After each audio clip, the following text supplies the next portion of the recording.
సోదరులందరికీ నమస్కారం. నేను గత నెల రోజులుగా నేను విదేశీ పర్యటనలో ఉన్నాను. నేను విదేశీ పర్యటన ఉండగానే నా మీద ఒక మహిళ అనేక అభియోగాలు చేశారు. ఈరోజు ప్రతి వ్యవస్థలో కూడా మంచి చెడు ఉంది. అలానే ఈరోజు కొంతమంది మహిళలు చేసేటటువంటి వారి ప్రవర్తన వల్ల మహిళా లోకానికే ఈరోజు సిగ్గుచేటు. ఆమె ఆరోపించినటువంటి ఏవి కూడా నిరాధారమైనటువంటి ఆరోపణలు. నేను నిన్న కూడా మీడియాలో మాట్లాడేటప్పుడు చెప్పాను. ఈ రోజు కూడా మీ ద్వారా మరొకసారి రాష్ట్ర ప్రధానికానికి, జిల్లా ప్రధానికానికి, మహిళా లోకానికి ఏదైతే దళిత కార్డును వాడుతున్న దళిత సోదరులందరికీ కూడా చాలా స్పష్టంగా తెలియజేస్తున్నాను. నేను ఆమెతో అసలు మాట్లాడినటువంటి సందర్భం లేదు.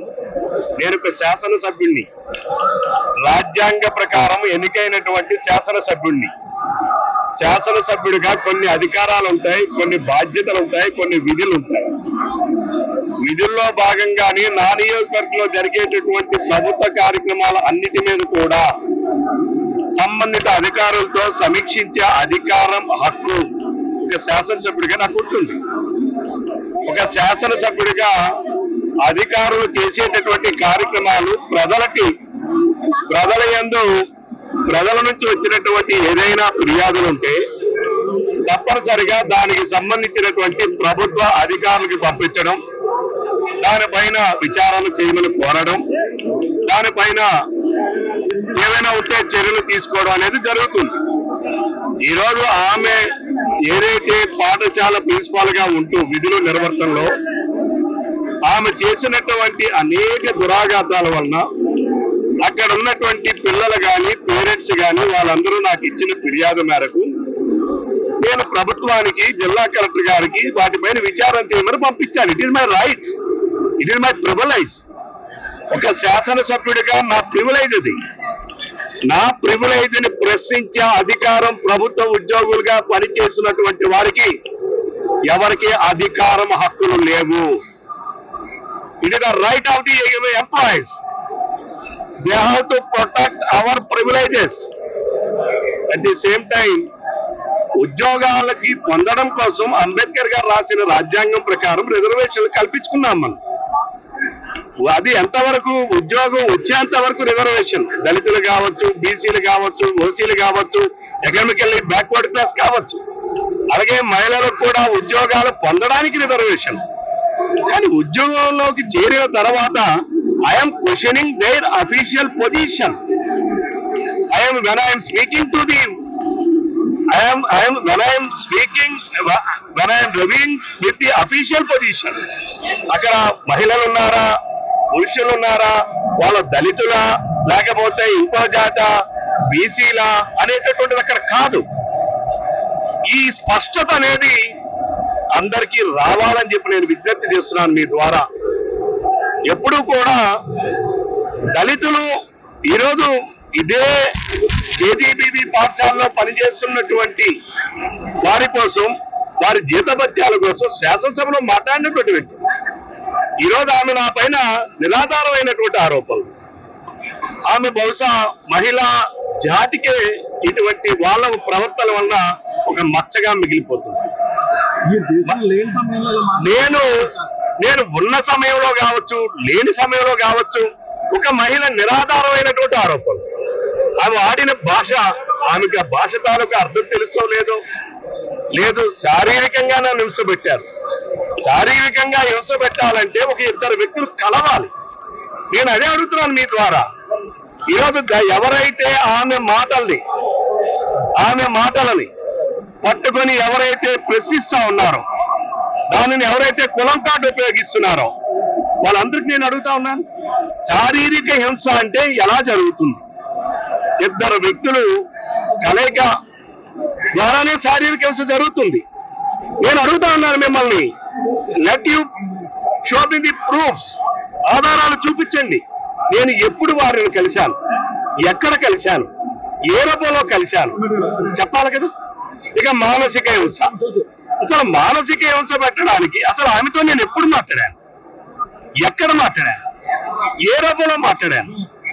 ప్రజలు నాకు ఇచ్చినటువంటి ఫిర్యాదుల కోసం నా కార్యాలయంలో, నాది తెలుగుదేశం పార్టీ కార్యాలయం అంటే అది మాకు ఆంధ్ర ప్రజలకి అది ఒక దేవాలయం, దేవాలయం లాంటి కార్యాలయంలో నేను అధికారులకి అనేక డిపార్ట్మెంట్ వాళ్ళకి రివ్యూ పిలుస్తానే, ఇచ్చేటప్పుడు రివ్యూలు చేస్తుంటానే. ఆ రోజు నేను చేసిన రివ్యూలో ఆమెతో పాటుగా ఇంకొక 2 ప్రిన్సిపల్స్ ఉన్నారు, వాళ్ళ జిల్లా అధికారి, అసిస్టెంట్ ప్రాజెక్ట్ కోఆర్డినేటర్ ఎస్ఎస్ఏ వారు ఉన్నారు. వారి సమక్షంలో నేను రివ్యూ చేశా. ఆమె అడ్మిషన్స్ మీద ఫిర్యాదులు వచ్చాయి. నేను 3 పాఠశాల ప్రిన్సిపాల్ని రమ్మనమన్నా. వాళ్ళని మీరు ఏ రకంగా అడ్మిషన్స్ చేస్తారు, ప్రభుత్వ నిబంధనలు ఏం చెప్తున్నాయి, మీరు ఏ రకంగా చేశారు అనే వివరాలు చెప్పమని నేను కోరా. రిమైనింగ్ 2 ప్రిన్సిపల్స్ కూడా చెప్పారు ఆన్లైన్ లో అప్లికేషన్ తీసుకుంటారని, అవన్నీ స్క్రూటినీ చేసి ఎస్పీడీ ఆఫీస్ నుంచి మాకు లిస్ట్ పంపిస్తారని, దాని ప్రకారం మేము అడ్మిషన్ చేస్తామని, ఎవరైనా జాయిన్ కాకపోతే ఆ వేకెన్సీస్ ఉంటే వాటిలో కొత్త వాళ్ళకి ఆఫ్లైన్ లో చేస్తామని స్పష్టంగా చెప్పారు. కానీ ఈమె మాత్రం ఎటువంటి వివరాలు తీసుకురాలా. ఆమెకి ఏమన్నా వివరాలు తీసుకురాలేదని అడిగితే నన్ను ప్రశ్నిస్తారేంటని తిరిగి నన్ను ప్రశ్నించారు. మీరు ఇంకా గట్టిగా ఏడ్చి వాయిస్ను పెంచి, మీరు నన్ను అడగడం ఏంటి అని వాయిస్ను పెంచి, ఇంకా మరి ఆ రోజుల్లో మనకు ఒక ఇది ఉంది, నటి సావిత్రి అని మనం మాట్లాడుతుంటాం. సావిత్రి గారి కూడా ఈవిడ దగ్గర బలాదూర్, ఆమె దగ్గర చాలా బలాదూర్, చాలా గట్టిగా ఏడ్చి, ఆ రోజున అదే ఆఫీసులో 200 మంది ప్రజలు ఉన్నారు అక్కడ, దే ఆర్ ఆల్ విట్నెస్. ఆమె ఇంకా ఒక అడుగు ముందుకేసి నేను మా తమ్ముడిని పిలిపిస్తా, మీ సంగతి చూస్తాడని నన్ను బెదిరిస్తుంది. ఆ తమ్ముడు ఎవరంటే పోస్కో కేసులో అరెస్ట్ అయినటువంటి వాడు, రౌడీ షీటర్ ఉన్నటువంటి వాడు, వాడి తమ్ముడు. వాడు నా తమ్ముడిని పిలిపిస్తా, మీ సంగతి చూస్తాడని మాట్లాడితే ఒక శాసనసభ్యుడిని రివ్యూ చేసేటప్పుడు నా ప్రివిలేజెస్ కి భంగం కలిగే విధంగా ఉద్యోగి ప్రవర్తించే హక్కు, అధికారం ఏ ఉద్యోగికైనా ఉందా? వాళ్ళ ఆడవాళ్ళ, దళితుల, మగవాళ్ళ, లేకపోతే బీసీల, ఓసీల అనేది కాదక్కడ. అలానే ఆమె మీద వచ్చిన ఫిర్యాదులు చాలా తీవ్రమైనటువంటివి, ఇర్రెగ్యులర్ అడ్మిషన్స్. ఆమె ఎవరైనా దళితుల్లో, ఈమె చెప్తుంది నేను దళితుల్లో గొప్ప కుటుంబం నుంచి వచ్చానని. ఆమె పేదరికం లేకపోవచ్చు, ఆమె గొప్ప కుటుంబం ఉంది, ఆమె చెప్తుంది. కానీ ఎవరైతే దళితుల్లో పేద కుటుంబాలు ఉంటాయో వాళ్ళ బిడ్డలు ఎవరైనా స్కూల్కి వెళితే, ఈ పిల్ల ఏంటి నల్లగా ఉంది, ఈ పిల్ల డ్రెస్ ఏంటి అసహ్యంగా ఉంది, దీనికి నేను సీట్ ఎవరు, మీరు తీసుకెళ్ళిపోండి అని నిష్కర్షంగా ఆ తల్లిదండ్రుల ముందే మాట్లాడినటువంటి సందర్భాలు కోకొల్లలో ఆ తల్లిదండ్రులకు ఫిర్యాదు చేశారు. ఈమె ఆ స్కూల్కి వచ్చినటువంటి ప్రావిజన్స్ ఏదైతే నిత్యావసరం ఉంటాయో అవన్నీ కూడా తరలించడం, వాళ్ళకి అరాకొర తిండి పెట్టడం, ఆ అరాకొర తిండి పెట్టేటటువంటి పరిస్థితుల్లో వాళ్ళ పిల్లలు కూడా నాకు కంప్లైంట్ చేయడం ఫోన్ల ద్వారా, అలాగే తల్లిదండ్రుల మీద కేసులు పెట్టడం, ఇర్రెగ్యులర్ గా ఆమె ఓడి అని చెప్పి పాఠశాల విడిచిపెట్టి వెళ్ళిపోవడం. ఆమె దురాఘాతాల మీద మీకు ఇంకా అర్థం కాలేదా? ఆమె దురాఘాతాల మీద ఎప్పుడైతే విచారణ చేయమన్నామో కలెక్టర్ గారు ఒక డిప్యూటీ కలెక్టర్ స్థాయి ఒక మహిళని ఎంక్వైరీకి పంపించారు, విచారణ చేశారు, అందులో వాస్తవాలు ఉన్నాయని చెప్పారు. అలాగే జిల్లాలో ఇంకొక ఇతర ఉపాధ్యాయుల మీద కూడా, ప్రిన్సిపాల్స్ మీద కూడా ఏవో ఫిర్యాదులు ఉన్నాయి.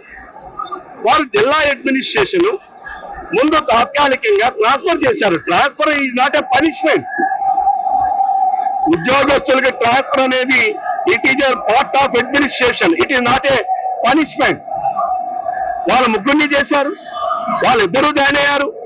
ఈమె ఆడియోలు కూడా మీకు వినిపించడానికి నాకు ఇక్కడ ఇది లేదు, నేను చికాగో వెళ్ళాక పూర్తిగా వినిపిస్తా.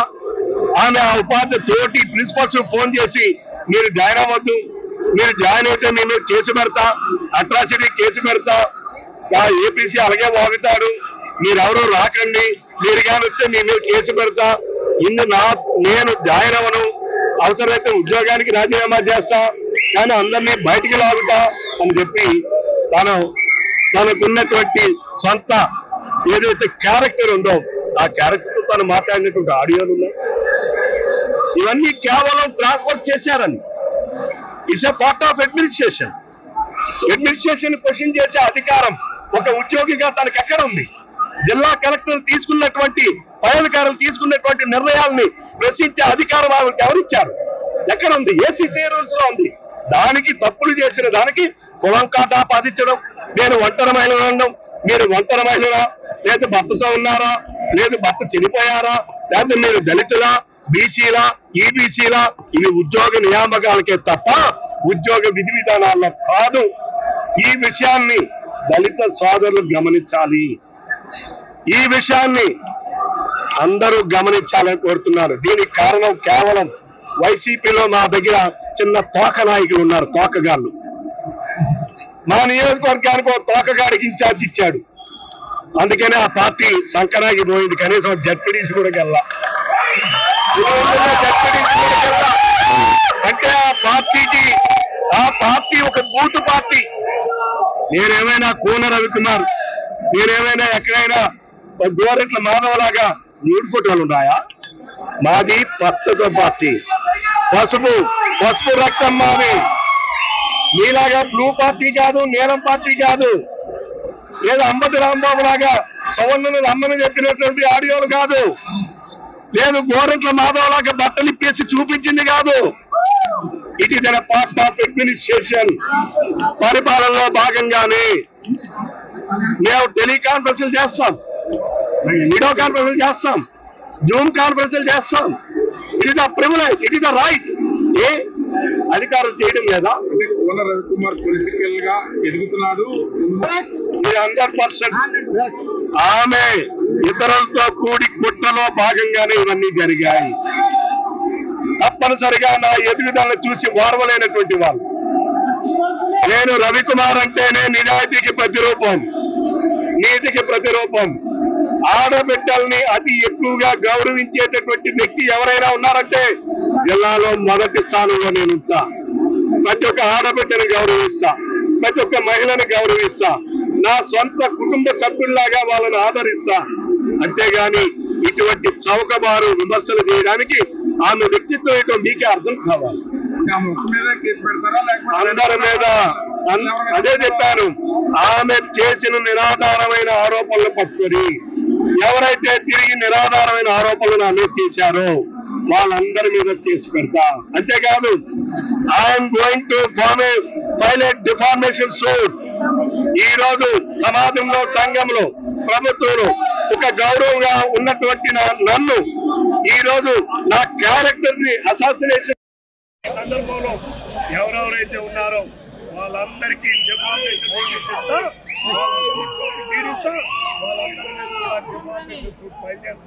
అంతేకాదు, నేను రేపు అసెంబ్లీలో కూడా తప్పనిసరిగా ప్రివిలేజెస్ కమిటీ ఉంది. Breaching of privileges, neglecting of privileges, వాటి మీద నేను ప్రివిలేజ్ కమిటీ కూడా ఫిర్యాదు చేస్తా. ఎవరెవరైతే నిరాధారమైన ఆరోపణ చేసిన ఈ తోకగాలని, ఏకగాలని అందరినీ కూడా తప్పనిసరిగా చట్టం ముందు వాళ్ళందరినీ నిలబెడతా. వాళ్ళు విడిచిపెట్టే ప్రసక్తే లేదు. ఆమెతో పాటుగా వాళ్ళందరినీ